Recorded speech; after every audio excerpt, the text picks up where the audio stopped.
Puri rompe jakuni sato jamani damno chiburi kaya sekano sama hamia tangnai rokno romnani bagai tangsa sarga buri thana o krak majra rina bagai samung tisaka dukli blok tinari samiti kokti sarpungo samung sita tangnai rok soprobka agulini Araria Amjaya Araria Jubo Mochani Atangro CPM ni Local Committee Member Suni Das Jin Nukungo Chaprobmani Koktuma Sijamo Saimanka Suni Das Kokti Sarpungo Amchini Chugya Borokno Samung Baka Avoy Bonijoli Jagoi Chaprobka Amchani Hapango Tongnai BJP ni Atangro Abuni Yagro Kai Amchani BJP ni Atangro Suni Das Jin Nogo Repeat Abuni Yagro Amchani BJP ni Atangro Suni Das Jin Noganawo Phai Chirik Moro Unglaika Suni Das Nokti Angko Phaikene Boni Thani Rang Khok Nusei Sanka Jubo Mochani Adong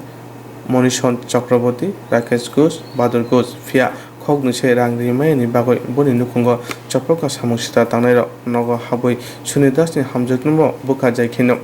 Sagatilanka Kotok ni Mala Mobile Phone Nok Khoboi Kobon Maniro Subai Dika Nok ni Gate Nok Khoboi Kobon Maniro Suni Das Amchani Kucham BSC Chairman Tongmani Tangsara Buri Thanao Phai Koksi Chaka Omhai Ragdama Khaimani Sikriswa Khainai Rokno Police Rome Majra Rithung Segai Tulang Jakmani Kotok ni Mara Mobile Kifi Dinani Bagoi Koksaka দুপুর 12টায় আড়ালিয়াতে সুশীল দাস নামে আমাদের CPM পার্টির local কমিটির সদস্য ওনার বাড়িতে উনি পাড়ার এলাকার কিছু পরিবারের করোনা আক্রান্ত পরিবারের প্রাণ দিতে গেছিলেন ওইটার অপরাধে ওইটা হলো তাদের কাছে অপরাধ দুর্বৃত্তরার কাছে এই সময়ে 20-25 জন দুর্বৃত্ত হঠাৎ করে বাড়িতে ঢুকে এবং ওনারে মারধর করে সঞ্জয় দাসের পাশাপাশি ওনার পুত্রবধূ সঙ্গীতা দাস সঙ্গীতা দাসের উপরে আক্রমণ করে কিরকম আক্রমণ ওর হাত থেকে মোবাইলটা কেড়ে নিয়ে আছাড় দেয় ভেঙ্গালার তারপরে কি করছে ওর শাড়ি ছিঁড়ছে মানে নাইটিটা ছিঁড়ছে এবং ব্লাউজও ছিঁড়ছে ছিঁড়া ওরে শ্লীলতাহানি করে এখন প্রাণ দেওয়া যদি অপরাধ হয়ে থাকে তাইলে এটার এবং ওর গলার হাতটাও ছিনিয়ে নিচ্ছে এই অবস্থায় আমরা নারী সমিতির পক্ষ থেকে রাজ্য কমিটি এবং ডুকলি মহকুমা কমিটির পক্ষ থেকে আমরা এটার প্রতিবাদ এবং এটার শাস্তি অপরাধীদের শাস্তির নাম দেওয়া হয়েছে আমাদের কমপ্লেনের মধ্যে এই যারা এই অপরাধের সঙ্গে যুক্ত তাদের অবিলম্বে গ্রেপ্তার করা এবং তাদের কঠোর শাস্তি দেওয়া এটা আমাদের দাবি এবং ওর মোবাইলটা অক্ষতভাবে ফিরিয়ে দেওয়া কারণ ওর মেয়ের পড়াশোনার জন্য যা কিছু দরকার এই মোবাইলের মধ্যে সমস্ত ডকুমেন্টস রয়ে গেছে অনলাইনে ক্লাস হয় এই জন্য ওর সাংঘাতিক সমস্যা হয়ে যাবে মাটা কম বয়স সঙ্গীতা ভীষণ কম বয়সের একটা মেয়ে ও অসহায় মেয়েটার উপরে এইরকম আক্রমণ করলো দিন দুপুরে এবং মানুষ কিন্তু সব দেখছে এই অবস্থায় আমরা এখন মহিলা থানার কাছে আইছি রাজ্য কমিটির সদস্যরা এবং আমাদের ডুকলি মহকুমা কমিটির সদস্যরা আমরা আইছি যে আর এই অপরাধের দ্রুত শাস্তি চাই এবং অপরাধীদের গ্রেপ্তার করতে হইব এবং ওর মোবাইলটা ফিরিয়ে দিতে হইব এবং ওর যে হাড় ছিনাই নিছে মানে পোশাক ছিঁড়ছে শ্লীলতাহানি করছে ও ডাক্তারের কাছ থেকে ওর ট্রিটমেন্ট করে এসে সার্টিফিকেট পর্যন্ত আমরা জমা দিচ্ছি এখানে ওর ট্রিটমেন্ট হয়েছে শাখা ভাঙ্গা দেওয়া হিন্দু নারীরা শাখাটাই আমাদের ওরা তো অ্যাকচুয়ালি ওরা রুলস এন্ড রেগুলেশন আরে আমাদের নারীদের উপরে এইভাবে আক্রমণ হইতেছে আমাদের নারী মহিলা থানা যদি প্রত্যক্ষভাবে ভূমিকা গ্রহণ না করেন তাহলে চলতেই থাকবো প্রতিদিন আমাদের পেপার খুললেই দেখি নারী নির্যাতন নারী ধর্ষণ নারী খুন এবার যে কোনো বয়সেরই হোক এই অবস্থায় আমরা মহিলা থানাও যদি অন্তত সামান্য কিছু ভূমিকা ওনারা গ্রহণ না করেন তাহলে আগামী দিনে আমাদের আরও বেশি দুর্দিন সামনা করতে হইব এই জন্য আমরা অনুরোধ জানাবো সবার কাছে যে তারা যেন খুব ভালো ভূমিকা গ্রহণ করেন না রুলস অ্যান্ড রেগুলেশন তো আমরা মেনটেন করি দুর্বৃত্তরা দিন দুপুরে আক্রমণ করে তারা রুলস অ্যান্ড রেগুলেশনের কথা বলেন না আজকে